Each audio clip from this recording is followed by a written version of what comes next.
it's that thing of like, just not listen to that fucking idiot in your head that I always describe as the 5-year-old petulant child in your head that tells you can't do things and like that shit and it's not good enough. It's just like I sort of my dawning realization over lockdown as well, a bit of like a sort of a breakdown, and then just realize that voice isn't like me. Do you know what I mean? It's not I'm not in control of it at all.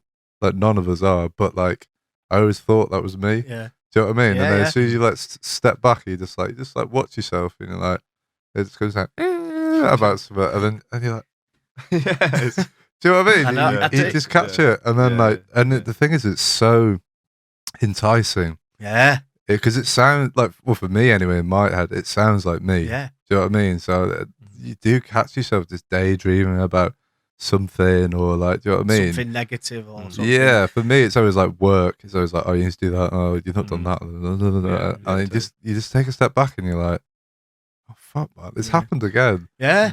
And it's just so funny. Like I felt like I spent so much of my life like being dictated to by this thing. Yeah. Do you know what I mean? I feel like we've all got the same thing, and the more people I talk to about it, you know, they look at it from different approaches, like, you know, whether it's like a spiritual thing or like you said, like you do it, expressing it through your writing and stuff. It's like it's all pointing to the same thing, you know.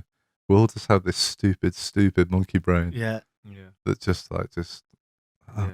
constantly, man. It's the whole kind of sensing threat, isn't it? Yeah. So anything that's could be perceived as a threat. So us failing at something or getting something wrong or being ridiculed or whatever.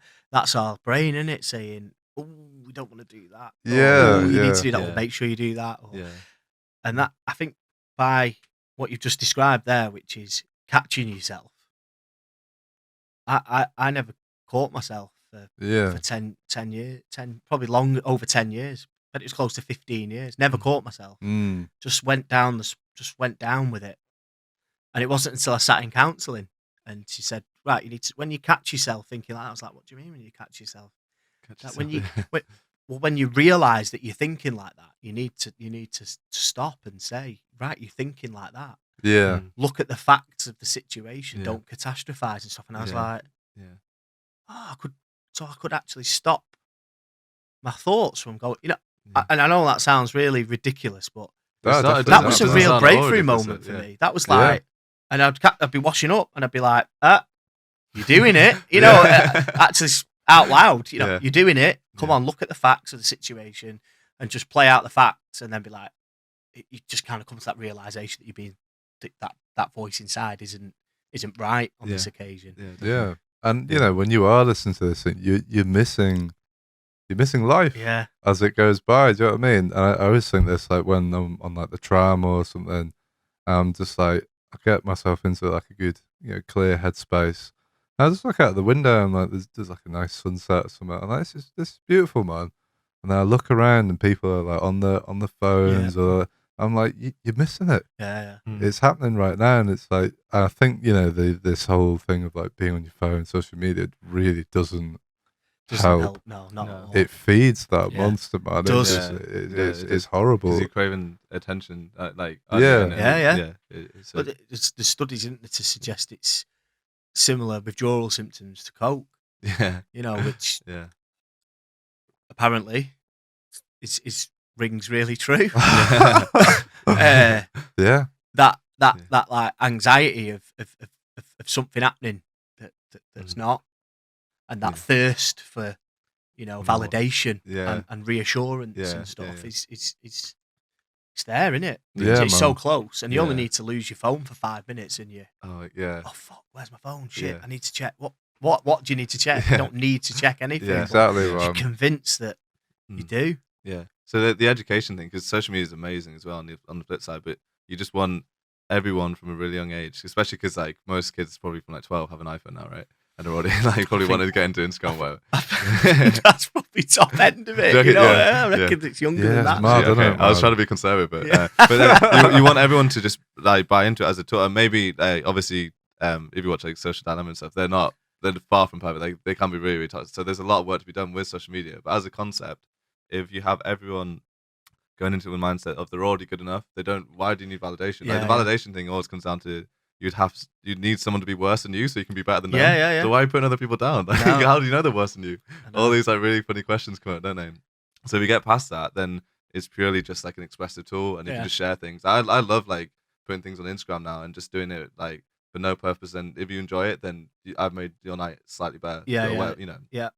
And I say that, but I'll still have the thing of like, oh shit, maybe it's not good enough. Like, that comes creeping in, and it's like, wait, why would it stop you from trying? So yeah, the validation thing is ridiculous because you don't even have to be better than anyone else, and you would never even know whether there is no leaderboard. I know. You know that someone's sat on top of, and it's all inside your own. It's that It's voice. it's that voice coming out. Who's that? You know, when you have a relationship with yourself, you say there's me and there's myself, and if you say I love myself or I hate myself, it's like who the hell's this self, and who's the one who's going around loving it? And, or like, you know, so you can be talking to yourself and you're saying you're the worst. It's like who? If that's me, they're saying it.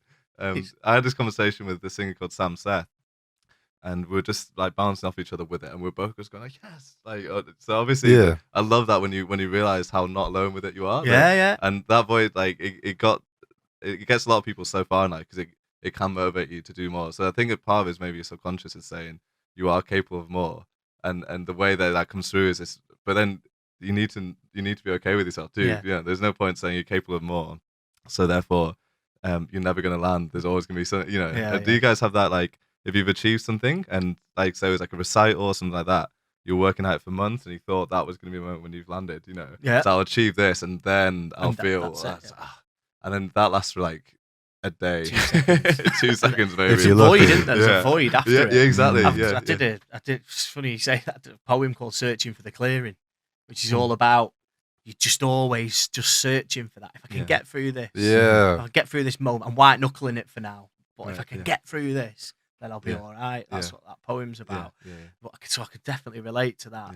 And the self-talk thing is so important. You know, I think we have this thing, don't we, being British, of like low self-esteem tennis. It's like, you know, you were, my new poem's shit. You know, 15 love, and then you say, oh, you think your poem's bad? You want to hear my new song, 15 all. I tried practicing mine last night, and my voice was wobbling, 30, 15. You know, I can't even remember my chords, and it's just this whole race to the bottom to see who's the worst. And that's just weird. Thank you for listening. Be sure to subscribe to the podcast to catch up on new episodes every week.